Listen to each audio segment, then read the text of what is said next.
In this tutorial, I'm going to show you how to clear cell content in Google Sheets so you can quickly clean up your data and keep your sheet organized. First, open your Google Sheet and select the cells you want to clear. You can click and drag across a range or use Shift to select multiple cells. Now, the fastest way to clear content is simply pressing the Delete key on your keyboard. This will instantly remove any text, numbers, or formulas from those cells while keeping the structure the same.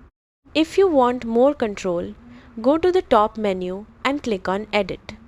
Here, you'll find options to delete values, rows, columns, or even shift cells around.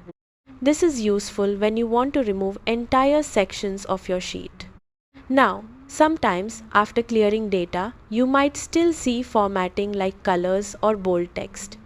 To fix this, go to Format and click on Clear Formatting. This will reset everything back to default. And that's it. With just a few simple actions, you can clear cell content and keep your Google Sheets clean and easy to work with. If this helped you, give it a like, drop a comment, and subscribe for more quick and practical tutorials.